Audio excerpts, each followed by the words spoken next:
Hey guys, hope you're doing well. So, I wanted to do a little bit of a follow up on my previous episode about how to make more money by giving some of it to me. And if you've contributed to the Yuri Fund, which is really the fund to help you grow your business, then I appreciate you. And if you haven't already, then it's okay. At some point, you will.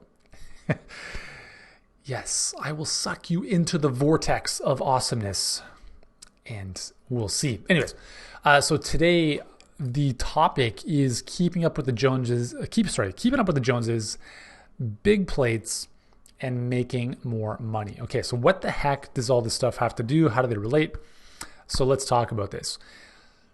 A number of years ago, when we started our family, so we lived in Toronto, which is a very expensive city. Average price of a house is $1 million, just for context. We live in a house that is significantly more than that, which is nice as an owner, but if you're looking to buy something, different situation. But years ago, the situation was very different, right? We lived in a loft, just Amy and myself, and 1 bedroom plus den, 900 square feet, beautiful spot, but really thin walls, concrete floors, and we were thinking of starting a family. And we knew that we couldn't afford at the time a house in the area we were living in, so we said, okay, well, we got to figure out a game plan here. And so my mom at the time was living in a smaller town outside the city, and we decided to move out there because it was actually a really nice, small, quaint town. And we're like, hey, this would be really cool because my mom's close by. We could sort of, our family out there, it's a lot less expensive, and we could actually get a house. And so that's what we did. We sold our loft, moved out of the city, bought a house from this old lady, basically just gutted the whole thing and built it from scratch almost. So anyways, we did that, and we lived out there for 5 years, and three of our kids were born out there, which was, great. It was a really nice experience, but we got to the point where something really interesting happened and I don't want to sound, well, whatever, however it sounds. So the town we lived in was, and this is usually the case with most small towns, is you get a lot of small town mentality. You have a lot of people retired, and then you just have a lot of people that are not at the income level where their lifestyle, is really inspiring, right? Let me just put it that way. So one of the days, like the needle in the nail in the coffin for me was one day I went outside my house, went into my driveway to get my car, and literally just opened my door, turn right, and I see my next door neighbor sitting on his porch. And just here's a vivid image for you. So big fat beer belly sitting on the porch, wife beater, right? Like a white tank top, beer in hand, pickup truck on the lawn, right? So the whole, hopefully you're getting that scene. That's my next door neighbor. And I said to myself, I'm done. There's no way I'm going to keep living here. And no way. I mean, it was really nice living in a small town of 9,000 people. Parking was free. You could get around very easily. There was no traffic. But obviously, if you wanted to go anywhere outside the town, the closest Starbucks was 25 minutes away. Airport was 1 hour drive. Stuff like that became a bit of a nuisance. And it got really cold in the wintertime. A lot more snow than in the city. And so I looked at this neighbor and I said, you know what? This is not me. This is not the life I want to live. I don't want to be surrounded by this environment. And I don't want my kids growing up with that around us, right? And I don't want to feel, listen, I don't want to sound like an elitist, but here's the reality is you become your environment. And I knew that if I hung around that environment, those are the types of people my kids are going to be surrounded by. Their kids are going to be the kids that our kids start to play with and whatever. And not everyone was like that, right? But it was close enough where it became a bit of an issue. And if you've listened to my stuff, you know that one of my core tenets is your environment will shape you beyond what you can even imagine. And this is why I believe that keeping up with the Joneses is actually a really, really good thing for your business and you as a person. Here's what I mean by that. We moved back to the city, and we moved back to one of the wealthiest areas in the city because we were in a position to do so. And I'm extremely grateful for that opportunity. And it's an area of the city that I think is the best area in Toronto. It's close to the airport. It's close to the lake. It's close to all the major highways, but it still feels like you're in nature. We've got huge, 200-year-old oak trees around us. We're a 5-minute walk to the river. We can go canoeing and kayaking. It's really just, it's amazing. And the beautiful thing about where I live now is that, we're surrounded by homes that are relatively, pretty expensive, right? 3, 4, 5, 7, 10, $15 million homes. And, I get to walk down these streets every single day. And it's a lot more inspiring than seeing your next door neighbor with a beer belly and a bottle of beer in his hand at 11 in the morning. Do you know what I'm saying? And so the reason that I think keeping up with the Joneses is an important concept is not about trying to compete with other people. Like, I don't care if so-and-so has whatever car or they live in a specific type of house. I'm not trying to play that, keep up with those people game, because quite honestly, a lot of those people are not in my line of work anyways. Like, a lot of them, they're in, the financial district. So they're in kind of like the Wall Street of Toronto, if you will. Like, a lot of financial people, lawyers, etc. It's not my crowd. There's some people that are really cool, we're good friends with, but it's just, it's not my jam. So with that said, just by being immersed in this environment, it raises my standards. It says, dude, like, hey, there's a plot of land around the corner. It's $7 million for a plot of land. Okay. Not even to build the house on. $7 million for one of the nicest plots of land in the city. Does that make a lot of sense? No, but hey, what if that was something we aspired to or aspired to? What would we have to do in our business to add more value, contribute, change more lives, help more businesses? Because that became the aspiration. Just like as an example, like one aspiration. I'm not talking about like buying a house is the reason I'm in business. But when you surround yourself with higher ambition, you start doing things at a higher level. You see, like if I didn't have aspiration around me like this and this really inspiring environment, I would probably be okay with a lot less. And listen, like if you know me personally, like I'm a very stoic type of person. Like I can't stand having stuff in my house. I don't like, other than my car, which even then I don't even care, whatever. My house is my oasis, and there's not a lot of stuff. Like you see me, like I wear hoodies most of the time. I don't wear fancy clothes. I don't spend money on stuff that I think is frivolous and ridiculous. Like we'll spend money on travel and do cool stuff like that. But for the most part, I live a very simple life. Like I don't need to go out and party. I don't need to live a life of extravagance. In certain areas, yes, more than others. But the reality is, like, when you live in environments where when you see that stuff, it starts to become possible for you because you're immersed in it.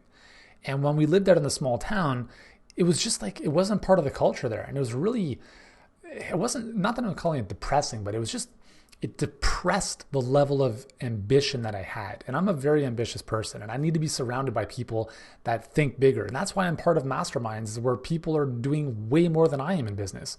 Because naturally, the survival mechanism of the brain, the tribal mechanism of the brain is saying, dude, if you want to be accepted into this tribe, you have to level up. And that's why you need to be part of a mastermind, of a coaching program with other people who are playing life at a level above you, that are going to pull you up just by you being in that environment. We're, as an example, I'm in a coaching program, and one of the initial milestones was to get all this stuff done and then have an initial kind of strategic call, if you will. And most people take 6 weeks to get there. And I got that done in a week. And one of my buddies who's in the group is like, holy shit, I need to up my game. And that's what happens when you're in these types of environments, is you're surrounded by other people who are like, dude, yeah, we just did $50 million this year. Like, oh my God, wow. Okay, cool. How did you do that? And now let me start to shatter my own belief system about what's possible. And the same thing, that's what I mean by keeping up with the Joneses, is being in environments that are going to raise your belief, raise your ambition, raise your standards.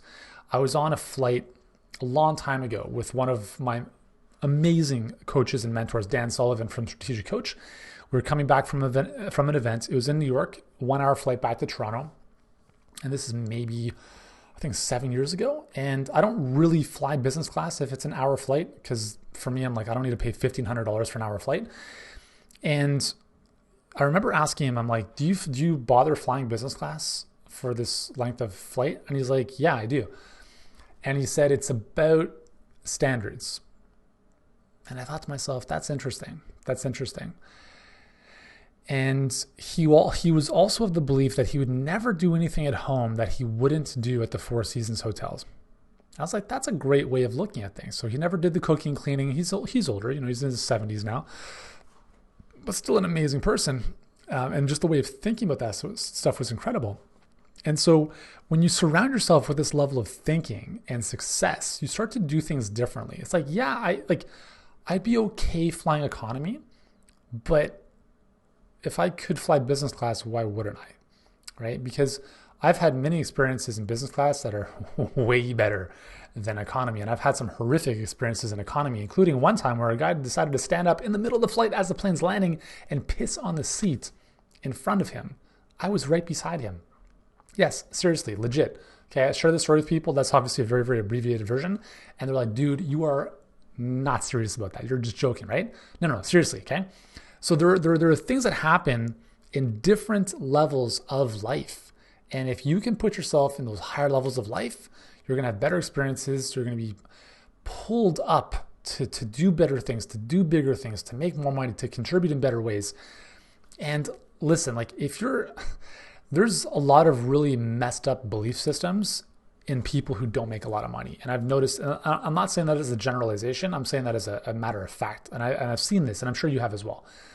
There are a lot of belief systems where people that are living in very, very low income levels believe that people with money are doing bad things. People with money are selfish. People with money should pay more taxes. People with money, like all the negative stuff. But here's the reality. Anything of good that happens in this world comes from people with money. For the most part. I mean, like, yes, sure, there are some cases of benevolent people who live like a monk and they don't need anything. But like, for the most part, the people who are changing the world, like the Bill Gateses of the world, they have money, right? So don't ever feel bad about making money, because as I've talked about many, many times, making money is a byproduct of creating value in the world. If you don't make a lot of money, all that says at a really simple level for anyone who understands this is you don't create enough value in the world. And the sooner you can come to terms with that, the sooner you can accept that, and the sooner you can say, listen, am I okay with that? And if not, do something about it. So if I want to make more money, if you want to make more money, you have to think about not how do I make more money, is how do I solve more problems? How do I add more value to people's lives? How do I transform more people? That's how you make money. You make more money. So if making a lot of money is a bad thing, then how on earth are you supposed to add more value to the world? You can't. I believe being poor is selfish. It's ridiculous, right? No one benefits from you being broke. No one benefits from you being poor. You can only help others from a position of overflow. And that's why you need to it's your responsibility as a business owner to continually push your business to the next level, because your business is a lagging indicator of your personal growth. And if you're not growing, your business isn't growing. And if your business isn't growing, it's because you're not helping enough people. It's as simple as that, right?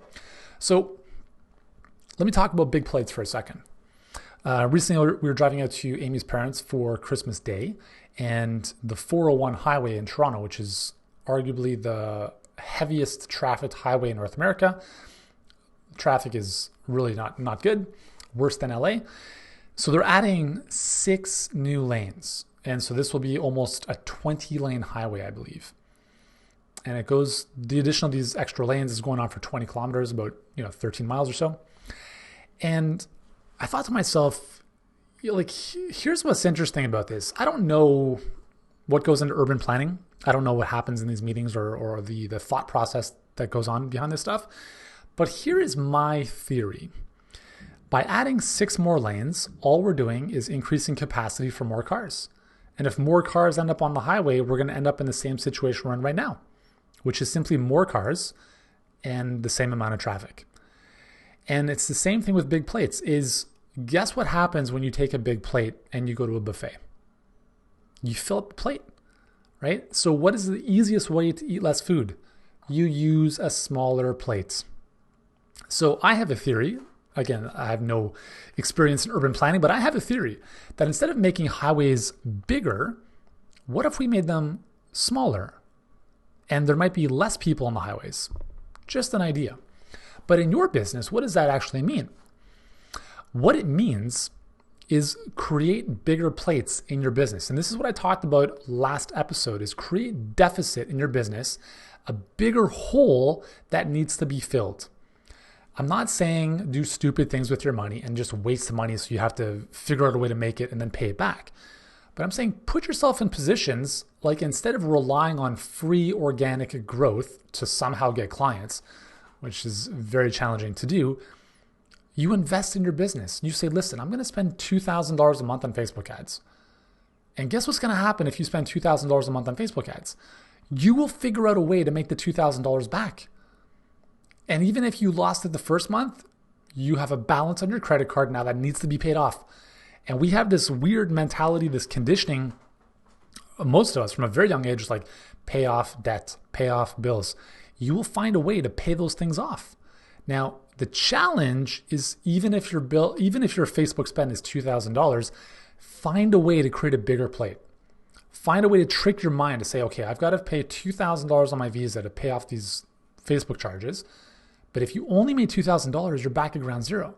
So trick your mind and figure out a way to increase the size of the plate. To say, you know what, I actually need to make $10,000 this month. I have to make $10,000. It's do or die. If I don't make $10,000, they're going to take away my house. I'm going to lose this. I'm going to lose that. And really train your brain to believe that. Because if you put yourself in that position of absolute dire necessity, you will figure out a way to make it happen. But if you're playing it safe and you're playing it small, you will always hit the bare minimum. You will always hit the bare minimum.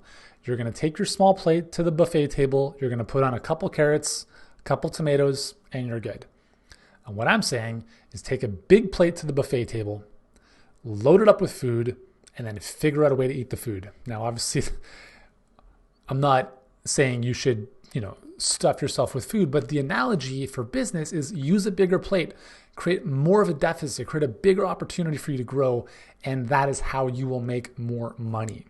Okay, I've seen this happen time and time again in my business and a lot of other people's businesses, and this is the reason why people ask us like, hey, Ray, man, like this, working with you isn't cheap. And I said, yeah, no kidding. And you should be grateful for that, because by paying us more money, what do you think is going to happen to your business?